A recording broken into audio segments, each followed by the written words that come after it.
আন্দোলনে জীবন দেয় একজন, শুটেড বুটেড হয়ে ক্ষমতায় বসে আরেকজন, বলছেন রিজভী। উপদেষ্টা নির্দেশনা ছাড়া পিএসরা দুর্নীতি করে নাই, বললেন আমিনুল হক। নির্বাচনের কথা বললেই ভারতের দালাল বানিয়ে দিচ্ছে, বলছেন দুদু। এবং সর্বশেষ জানাবো, G7 সম্মেলন টানাপোড়েনের কারণে কানাডায় যাচ্ছেন না মোদি। শুনছিলেন সংবাদ শিরোনাম, এবারে বিস্তারিত। চিফ প্রসিকিউটর কার্যালয়ে গুমের অভিযোগ দিলেন সালাউদ্দিন আহমদ। আন্তর্জাতিক অপরাধ ট্রাইব্যুনালের চিফ প্রসিকিউটর কার্যালয়ে গুমের অভিযোগ দিয়েছেন বিএনপির জাতীয় স্থায়ী কমিটির সদস্য সালাউদ্দিন আহমদ।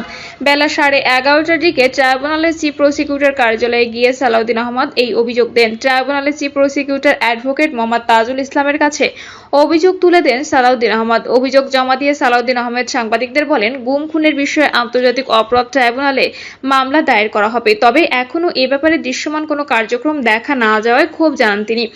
এ সময় সাবেক প্রধানমন্ত্রী শেখ হাসিনা সহ গুম খুনে জড়িত সবার বিচার নিশ্চিত করার দাবি জানান বিএনপির এই নেতা।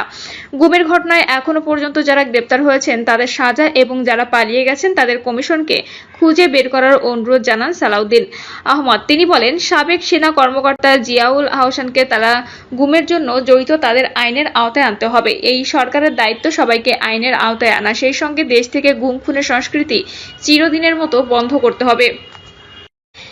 নিজের গুম হওয়া প্রসঙ্গে সালাউদ্দিন বলেন, আমি আগেই তাদের সঙ্গে যোগাযোগ করে আজকে গুম কমিশনে এসেছি। 2015 সালের 10 মার্চ রাত 9:30টার দিকে রাজধানীর উত্তরার একটি বাসা থেকে আইনশৃঙ্খলা বাহিনীর পরিচয়ে সশস্ত্র ব্যক্তিরা আমাকে তুলে নিয়ে যায়। তার 61 দিনের মাথায় আরেকটি দেশে পাচার করে দেয়। এ সময়ের মধ্যে আমাকে যে রুমে রেখেছিল সেই রুমের বর্ণনা সহ নানা বিষয়ে আমি গুম কমিশনের কাছে বলেছি। আন্দোলনে জীবন দেয় একজন, শুটেড বুটেড হয়ে ক্ষমতায় বসে আরেকজন, বলছেন রিজভী। বিএনপি সিনিয়র যুগ্ম মহাসচিব রুহুল কবির রিজভী বলেছেন, বিগত 15 বছরে ফ্যাসিবাদী সরকারের আমলে বিএনপির অসংখ্য নেতাকর্মীকে অদৃশ্য করে দেওয়া হয়েছে, অনেক মায়ের বুক খালি করা হয়েছে, অনেক সন্তান তার পিতাকে হারিয়েছে, জেল জুলুম নির্যাতন আমাদের সইতে হয়েছে। জুলাই আন্দোলনেও আমাদের নেতাকর্মীরা জীবন দিয়েছে, আমাদের গ্রেপ্তার করা হয়েছে। আন্দোলনে জীবন দেয় একজন, শুটেড বুটেড হয়ে ক্ষমতায় বসে আরেকজন। শুধু একটি দল ডিসেম্বরে নির্বাচন চায়। সম্প্রতি জাপানে প্রধান উপদেষ্টা ডক্টর মোহাম্মদ ইউনূসের দেওয়া এমন বক্তব্যের সমালোচনা করেন রিজভী। তিনি বলেন, ডক্টর মোহাম্মদ ইউনূস একজন অত্যন্ত সম্মানিত ব্যক্তি, কিন্তু 3 থেকে 4 জন উপদেষ্টা তাকে কানপড়া দিয়ে বিভ্রান্ত করছেন। উপদেষ্টা নির্দেশনা ছাড়া পিএসরা দুর্নীতি করে নাই, বললেন আমিনুল হক।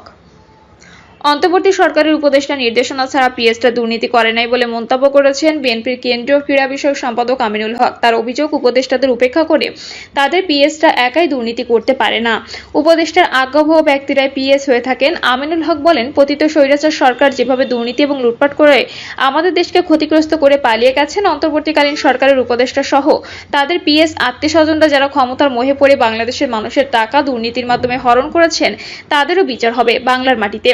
কারণ বাংলাদেশের মানুষ কোনো দুর্নীতিবাজকে কখনো ক্ষমা করবে না, কোনো অন্যায়কারীকে ক্ষমা করবে না। দ্রুত জাতীয় সংসদ নির্বাচনের রোডম্যাপ ঘোষণার আহ্বান জানিয়ে আমিনুল হক বলেন, বাংলাদেশের মানুষের প্রত্যাশা অনুযায়ী আগামী ডিসেম্বরের ভেতরেই একটি অবাধ, সুষ্ঠু, নিরপেক্ষ নির্বাচনের জন্য রোডম্যাপ ঘোষণা করুন। কারণ বাংলাদেশের মানুষ দীর্ঘ 15 বছর ধরে অপেক্ষা করছে, তারা ভোট দিতে চায়, তারা তাদের নাগরিক অধিকার প্রতিষ্ঠা করতে চায়। নির্বাচনের কথা বললেই ভারতের দালাল বানিয়ে দিচ্ছে, বলছেন দুদু। নির্বাচনের কথা বললেই ভারতের দালাল আওয়ামী লীগের দালাল বানিয়ে দিচ্ছে বলে মন্তব্য করেছেন বিএনপির ভাইস চেয়ারম্যান শামসুজ্জামান দুদু। দুদু বলেন, নির্বাচনের কথা বললেই দোষ হয়ে যাচ্ছে, নির্বাচনের কথা বলে ভারতের দালাল আওয়ামী লীগের দালাল বানিয়ে দিচ্ছে। কিন্তু যারা নির্বাচন ঠেকাতে চায় তারা কি গণতন্ত্র প্রতিষ্ঠার বাধা দিচ্ছে না? নির্বাচন না হলে, নির্বাচিত সরকার না হলে দেশে গণতন্ত্র প্রতিষ্ঠিত হবে কিভাবে? দেশে প্রকৃতপক্ষে গণতন্ত্র প্রতিষ্ঠা করতে হলে, দেশের জনগণকে ভালো রাখতে হলে, আইন শৃঙ্খলা পরিস্থিতি নিয়ন্ত্রণে রাখতে হলে অতি জরুরি নির্বাচিত সরকার দরকার। ডিসেম্বরের মধ্যে নির্বাচন না হলে দেশের গণতন্ত্রের ভবিষ্যৎ অনিশ্চিত বলে মন্তব্য করেন বিএনপি নেতা। তিনি বলেন, দেশে গণতন্ত্র প্রতিষ্ঠা করতে ডিসেম্বরের মধ্যে যদি নির্বাচিত সরকার না আসে, তাহলে দেশের মানুষের কপাল খারাপই আছে। শামসুজ্জামান দুদু বলেন, বাংলাদেশে গণতন্ত্র প্রতিষ্ঠার জন্য স্বৈরশাসকের পতন ঘটিয়েছি, কিন্তু সেই গণতন্ত্র কিভাবে ঠেকানো যায় তার একটি উদ্যোগ আস্তে আস্তে উন্মোচিত হয়েছে আমাদের সামনে। যারা 1971 সালে পাকিস্তান রক্ষায় আন্দোলনের সঙ্গে ছিল তাদেরই একটা অংশ নতুন করে তৈরি হয়েছে, যারা নিজেদের গণঅভ্যুত্থানের নেতৃত্বদানকারী দাবি করে, কিন্তু তারা গণতন্ত্রের পক্ষে, নির্বাচনের পক্ষে দাঁড়ায় না। শেখ হাসিনা নির্বাচন ব্যবস্থাকে ধ্বংস করে ফেলেছিল। তত্ত্বাবধায়ক সরকারের অধীনে একটি নিরপেক্ষ সুষ্ঠু নির্বাচনের জন্য গত 15 থেকে 16 বছর বিএনপি লড়াই সংগ্রাম করেছে।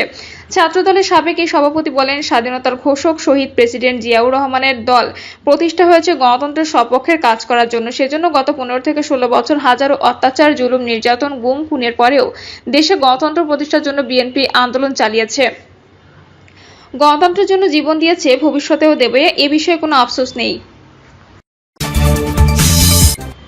G7 সম্মেলন টানাপোড়েনের কারণে কানাডায় যাচ্ছেন না মোদি। চলতি বছর G7 সম্মেলন অনুষ্ঠিত হবে কানাডায়, কিন্তু উত্তর আমেরিকার এই দেশটির সঙ্গে দিল্লির সাম্প্রতিক টানাপোড়েনের জেরে সম্মেলনে অংশ নিতে দেশটিতে যাচ্ছেন না ভারতীয় প্রধানমন্ত্রী নরেন্দ্র মোদী। চলতি মাসের মাঝামাঝিতে কানাডায় আলবার্টা প্রদেশে এই সম্মেলন অনুষ্ঠিত হবে। যদিও সম্মেলনে অংশ নেওয়ার জন্য এখনো পর্যন্ত ভারতের প্রধানমন্ত্রীকে আমন্ত্রণ পাঠায়নি কানাডা। সংবাদ মাধ্যমটি বলছে, প্রধানমন্ত্রী নরেন্দ্র মোদী এবারে G7 সম্মেলনে অংশ নিচ্ছেন না। এর ফলে 2018 সালের পর এই প্রথম তিনি এ ধরনের আয়োজনে যোগ দেওয়া থেকে বিরত থাকছেন বলে জানিয়েছেন সংশ্লিষ্ট সূত্রগুলো। এনডিটিভি বলছে, কানাডার আলবার্টা প্রদেশে আগামী 15 থেকে 17 জুন পর্যন্ত G7 সম্মেলনটি অনুষ্ঠিত হতে যাচ্ছে। সেখানে বৈশ্বিক গুরুত্বপূর্ণ বিভিন্ন ইস্যু যেমন রাশিয়া ইউক্রেন যুদ্ধ এবং পশ্চিম এশিয়ার উত্তেজনাকর পরিস্থিতি নিয়ে আলোচনা হবে। সূত্রগুলো জানিয়েছে, এখনো পর্যন্ত কানাডা ভারতের প্রধানমন্ত্রী মোদীকে কোনো আমন্ত্রণ পাঠায়নি। তবে আমন্ত্রণ এলেও মোদী এই সফরে যেতেন না, কারণ ভারত কানাডা দ্বিপক্ষীয় সম্পর্ক বর্তমানে এতটাই খারাপ অবস্থায় রয়েছে যে এমন সফরের আগে ব্যাপক প্রস্তুতি ও পদক্ষেপের প্রয়োজন হতো। মূলত ভারত ও কানাডার সম্পর্ক চূড়ান্ত অবনতির দিকে মোড় নেয় 2023 সালে। সে সময় কানাডার তৎকালীন প্রধানমন্ত্রী জাস্টিন ট্রুডো অভিযোগ করেন, খালিস্তানপন্থী নেতা হরদীপ সিং নিজ্জারের হত্যাকাণ্ডে ভারতের জড়িত থাকার প্রমাণ রয়েছে। তবে চলতি বছরের এপ্রিলে পার্লামেন্ট নির্বাচনে লিবারেল পার্টির নেতা মার্ক কার্নিয়াস জয় ভারতে কিছুটা আশার আলো দেখিয়েছিল। ভারত ভেবেছিল এতে করে উভয় দেশের সম্পর্কে হয়তো স্বাভাবিক পথে ফিরতে পারে, কিন্তু নয়াদিল্লির মূল্যায়ন অনুযায়ী কানাডার নতুন সরকার এখনো ভারতের মূল চিন্তার বিষয় নয়। বিশেষ করে কানাডার মাটিতে খালিস্তানপন্থীদের কার্যক্রম নিয়ে স্পষ্ট কোনো অবস্থান নেয়নি। এছাড়া দুই দেশের মধ্যে এখনো কোনো উচ্চ পর্যায়ের কূটনৈতিক যোগাযোগ পুরো মাত্রায় ফিরিয়ে আনা হয়নি। 2023 সালের অক্টোবরে ভারত কানাডায় নিজের হাই কমিশনার ও 5 কূটনীতিককে দেশে ফিরিয়ে নেয় এবং পাল্টা ব্যবস্থা হিসেবে কানাডারও সমান সংখ্যক কূটনীতিক বহিষ্কার করা হয়। ভারতের একজন কর্মকর্তার ভাষ্য, প্রধানমন্ত্রী মোদীর সফরের জন্য অনেক পরিশ্রম ও প্রস্তুতির দরকার হতো, যা এখানকার দ্বিপক্ষীয় সম্পর্কের অবস্থান আলোকে সম্ভব নয়। ভারতের আরও একজন কর্মকর্তা জানান, নিরাপত্তা বিষয়টি বড় চিন্তার বিষয়, তবে সাম্প্রতিক মাসগুলোতে দুই দেশের নিরাপত্তা কর্মকর্তাদের মধ্যে কিছু যোগাযোগ হয়েছে এবং উভয় পক্ষ নতুন হাই কমিশনার নিয়োগের বিষয়ে ভাবছে। এনডিটিভি প্রধানমন্ত্রীর পদ থেকে জাস্টিন ট্রুডোর পদত্যাগ ভারত কানাডা সম্পর্ক উন্নয়নের সুযোগ হিসেবে দেখা হচ্ছে। ভারত বারবার অভিযোগ করেছেন, ট্রুডোর শাসনামলে কানাডার খালিস্তানপন্থীদের সেদেশে কার্যক্রম চালাতে লাইসেন্স দিয়েছে। এমনকি